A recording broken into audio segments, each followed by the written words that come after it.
코리빙 하우스란 말이 있습니다. 복지국가 덴마크의 노인 공유 주거에서 시작되었는데 하나의 주택에서 여러 사람들이 함께 거주하면서 공동생활을 하지만 사생활은 존중됩니다. 개인 공간을 위한 전용 방과 욕실이 마련되어 있으며 주방, 세탁실, 라운지 등은 다른 사람과 함께 사용하죠. 코리빙 하우스는 1인 가구가 서로의 생활에 도움을 주고 공동체를 형성하여 외로움을 해소할 수 있다는 장점이 있습니다. 일본에서는 컬렉티브 하우스, 영국에서는 올드워크로 불립니다. 예를 들면 공유 주방에서 요리하는 사람과 혼자 밥 먹는 사람이 자연스럽게 눈을 마주치게 하여 대화를 시작할 수 있도록 요리하는 공간의 단차를 낮추어 밥 먹는 사람과 눈높이를 비슷하게 만드는 식입니다. 현재는 가족이 있어 나와 1인 가구는 상관이 없다고 생각할 수도 있지만 기술의 발달은 우리의 삶을 점점 길게 만들고 있기 때문에 누구나 혼자가 될 수 있다는 점을 생각해야 합니다. 우리는 점차 외로움과의 싸움을 하게 될 것이며 이때 코리빙 하우스와 같은 주거 공동체가 해답이 될 수도 있습니다. 요즘은 늦은 나이까지 결혼하지 않고 혼자 사는 사람들이 점점 많아지고 있습니다. 여러 가지로 여건이 안 돼서 그런 경우도 있지만 혼자 살면서 자기가 하고 싶은 것을 하려고 하는 사람들이 늘고 있기 때문이기도 합니다. 이렇게 자녀들이 결혼을 안 하고 나이가 들어가는 것을 보는 부모님의 마음을 끌탕이라는 우리 고유어로 표현할 수 있습니다. 예를 들어 나이가 꽉 찬 딸이 결혼을 할 생각을 안 하니 어머니는 끌탕을 하며 하루하루를 보내셨다. 이렇게 말할 수 있습니다. 끌탕은 속을 태우는 걱정이라는 뜻의 명사인데요. 끌탕죽이라는 형태로 쓰기도 하고 끌탕하다라는 동사로 쓰기도 합니다. 최근 젊은 세대들의 고민들을 살펴보면 나중에 결혼할 때 예식장에 부를 친구가 없어서 고민이라는 내용의 글들이 많이 늘어난 상태입니다. 대부분 이런 상황을 가진 사람들 같은 경우는 팬데믹과 경제적인 문제로 사교적인 활동을 거의 하지 않고 본인 업무만 하면서 사는 경우가 많을 거라 생각합니다. 결혼식에 양가 식구들부터 관계자들이 많이 참석하기 때문에 보는 눈이 많아서 본인 쪽에 참석하는 사람들이 많지 않을 때 뒤에서 인생을 어떻게 살았기에 축하해 주러 오는 사람들이 없냐면서 욕을 먹을까봐 걱정되는 부분들도 있을 거라 생각합니다. 그렇다고 아르바이트 하객들을 섭외하면 가족들은 금세 알아차릴 거고 오히려 더 난감한 상황이 올 수 있을 것이기에 축복을 받아야 하는 상황에 더 큰 문제가 될 거라고 생각합니다. 그렇다고 이름만 스몰 웨딩이지 가격은 많이 드는 결혼식을 진행하는 것은 부담이 들 거고 남에게 피해주지 않고 바쁘게 열심히 살아왔다고 생각했는데 주변에 아무도 남아있지 않다는 마음에 속상할 수도 있습니다. 그래도 직장인이라면 직장 동료들이 참석해줄 확률이 조금이라도 있지만 자영업자 같은 경우에는 참석해서 사진까지 같이 찍어줄 사람을 찾기란 더욱 힘들 겁니다. 우리나라 같은 결혼식은 개인의 행복보다는 다른 사람들의 시선이나 의견이 더 중요하기 때문에 아직까지 셀프 웨딩보다는 웨딩 플래너의 도움을 받는 것을 선호하고 경제적으로 부담스럽지만 주변의 시선을 생각해서 큰 비용을 투자해서 예식장과 뷔페를 대여합니다. 또한 축의금으로 감정이 상할 수도 있고 행복해야 할 순간이 훗날 부부싸움의 소재로 활용되기도 합니다. 부모님이 은퇴하시기 전에 빨리 결혼한 사람들은 부모님의 지인들로 하객을 채울 수 있지만 늦게 결혼한 사람들의 하객 수는 점점 줄어들기 때문에 당사자들은 고민합니다. 결혼이라는 것은 그동안 함께 살아온 부모님, 형제를 떠나 새로운 가족을 만들어 출발하는 것이기 때문에 오직 둘만의 행복만 생각하면서 현실적으로 감당 가능한 수준에서 결혼식에 비용을 사용하는 것이 옳다고 생각합니다. 금수저가 아닌 이상 결혼식이 끝나면 일상으로 복귀해야 하고 사용한 금액만큼 축의금이 전부 돌아오면 상관이 없겠지만 그렇지 않다면 다시 잔고를 채우기 위해 일을 해야 하는데 자주 보는 사람들도 아닌 사람들 때문에 스트레스를 받을 필요는 없다고 생각합니다. 결혼이라는 건 서로 사랑하는 사람과 행복한 미래를 그려가기 위해서 함께 사는 것인데 타인의 시선, 부모님의 의견으로 조건을 맞춰서 선택하는 결혼은 무의미하다는 생각이 듭니다. 그리고 본인의 경제 수준을 자각하지 못하고 프로포즈, 웨딩밴드, 예식장 등을 무리해서 하게 되면 결혼하고 나서 정말 필요한 것들을 사는 게 힘들어지기 때문에 신중하게 결정해야 합니다. 우리나라의 4가구 중 1가구는 1인 가구입니다. 부모나 형제, 자녀 없이 혼자 사는 사람들을 1인 가구라고 합니다. 요즘은 혼자 사는 사람들이 대세입니다. 1인 가구가 늘면서 우리 주변에도 많은 변화가 생겼습니다. 요즘 슈퍼마켓에서는 한 토막씩 포장된 생선, 4분의 1 조각을 낸 수박 등 식품을 조금씩만 포장해서 파는 소포장 상품을 쉽게 볼 수 있습니다.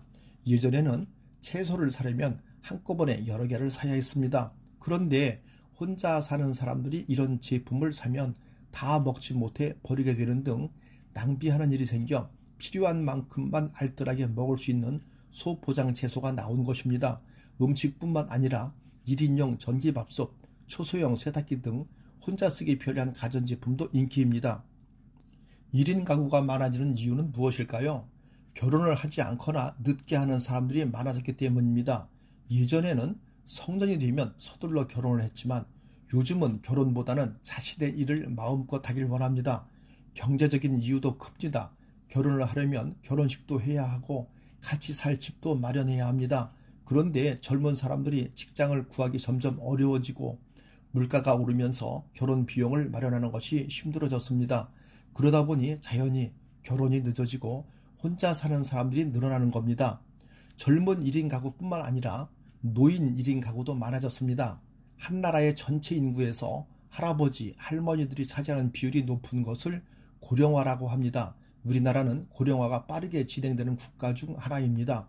의학 기술이 발달하여 수명은 늘어났는데 할머니, 할아버지들을 돌볼 젊은 사람들은 부족합니다. 그래서 혼자 사시는 할아버지, 할머니가 많이 생기게 되었습니다. 현재 우리나라는 2인 가구가 가장 많고 1인 가구가 그 다음으로 많습니다. 그러나 약 10여 년이 조금 지난 2035년에는 1인 가구가 가장 많아질 것으로 예상됩니다. 혼자 사는 사람들이 더 많아질 미래에는 우리 경제 생활도 많이 달라집니다. 통계청 자료를 보면 2021년 8월 기준 전국 1인 가구 비율이 31.7%로 2000년 대비 2배 이상 증가했고 식당에서 혼자 밥을 먹고 혼자 술을 마시고 혼자 영화를 보는 등 나 혼자 뭔가 하는 사람들이 점점 늘어나고 있습니다. 나이가 들수록 새로운 사람을 만날 기회보다 알고 지내던 사람과의 헤어짐의 빈도가 더 늘어납니다. 나이가 들고서는 새로운 사람을 만난다는 것이 부담스럽고 쉽지 않습니다. 그래서 나이가 들기 전에 반드시 혼자가 되어도 괜찮다는 것을 이해해야 합니다. 여기서 혼자라는 것은 가족도 없고 친구도 없이 독수공방하는 것이 아닙니다. 자연인처럼 사회와 떨어져 산속에서 혼자 사는 것도 아닙니다. 혼자라는 진정한 의미는 내가 혼자 있어도 괜찮은 상태를 말합니다. 억지로 세상과 단절하고 혼자 있는 것이 아니라 불가피하게 혼자가 되더라도 받아들이고 잘 살 수 있는 것을 의미합니다. 오히려 주변에 사람이 많아도 혼자 있는 시간을 만들어서 나 자신에게 더 집중하고 스스로를 존중하는 것을 의미합니다. 철학자 몽테뉴는 나라는 존재를 아끼고 스스로를 소중하게 여기는 건 성스럽고 숭고한 일이라고 표현했습니다. 갑자기 혼자가 되건 상관없이 나를 위해서 숭고한 일을 행하게 되는 것입니다. 결론적으로 아무도 보고 있지 않고 그 누구에게도 보여주기 위한 것이 아닌 나 혼자만의 시간에 스스로를 더 잘 이해하고 더 많은 관심을 주는 시간을 확보하게 됩니다. 내가 혼자여도 흔들리지 않게 된다는 것은 타인에게 의존하지 않는다는 것입니다. 설사 혼자가 되더라도 인생을 행복하게 살아가기 위한 것이죠. 그렇다면 왜 혼자여도 인생이 행복할 수 있는 것일까? 타인에게 의존하지 않고 홀로 서는 것이 성숙한 어른의 삶의 방식이기 때문입니다. 어른과 아이의 차이점에 대해서 이야기하자면 아이는 험난한 세상에서 누군가에게 기대어 살아갈 수밖에 없습니다. 혼자서 하지 못하는 일이 많기 때문에 부모의 도움을 필요로 합니다. 의존이라는 것은 아이에게 있어 중요한 생존 방식입니다. 하지만 신체적으로는 어른이 되어도 아이와 같이 의존적으로 행동하면 문제가 됩니다.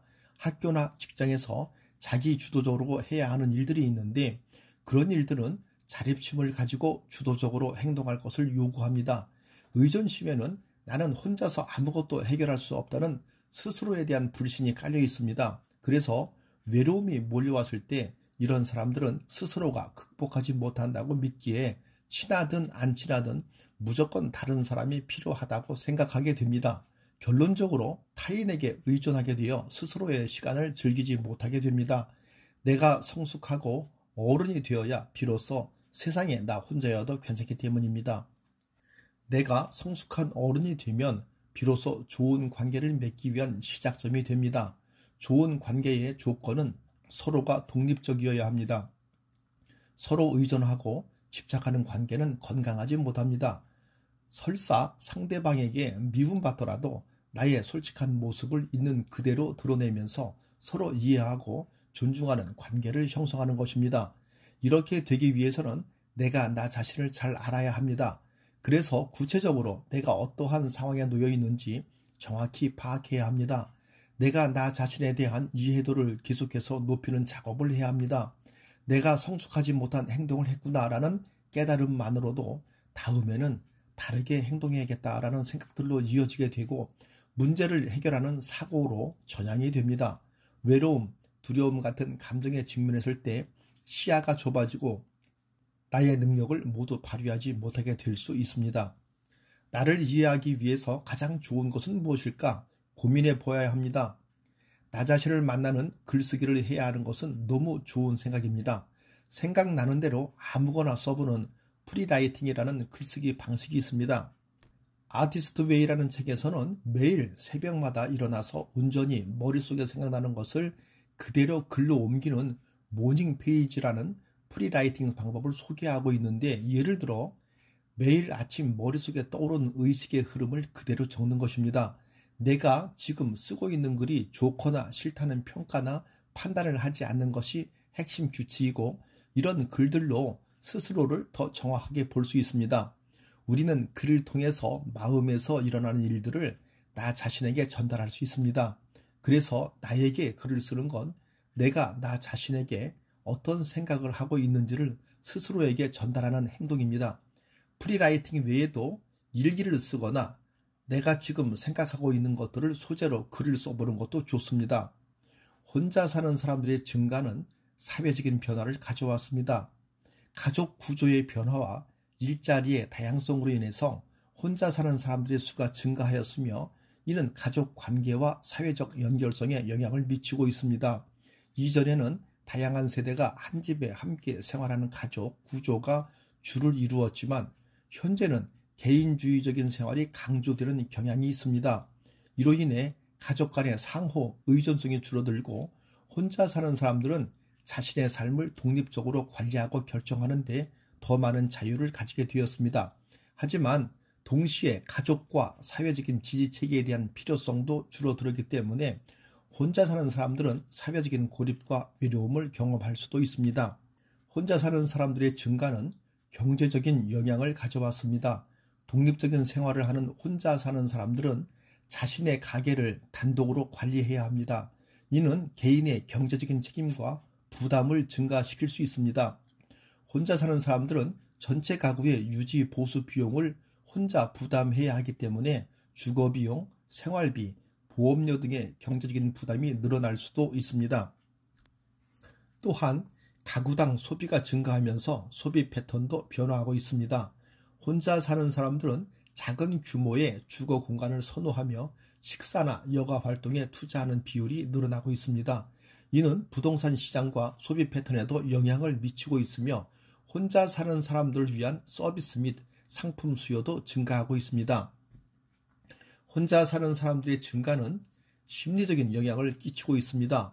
혼자 사는 사람들은 자신의 삶을 외부에 표현하거나 의견을 공유하는 기회가 상대적으로 적습니다.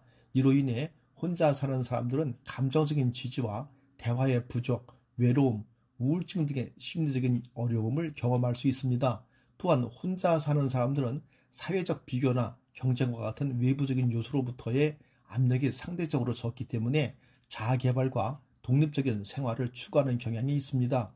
이는 자아 실현과 성장에 도움을 줄 수도 있지만 동시에 고립과 사회적 연결의 부족으로 인한 심리적인 문제를 야기할 수도 있습니다. 혼자 사는 사람들의 증가는 사회적, 경제적 및 심리적인 영향을 함께 가져왔습니다. 이러한 변화에 대응하기 위해서는 사회적인 연결성을 강화하고 혼자 사는 사람들을 위한 지원 시스템을 구축하는 등의 노력이 필요합니다. 또한 혼자 사는 사람들 스스로도 자기 관리와 사회적인 관계 형성에 노력을 기울여야 합니다. 이를 통해 혼자 사는 사람들이 건강하고 행복한 삶을 영위할 수 있을 것입니다. 감사합니다. 대한민국을 세계적인 국가로 만들고 지켜온 주인공인 노인이 존경받는 사회를 구현하기 위한 일에 앞장서는 시니어 인생대학이었습니다.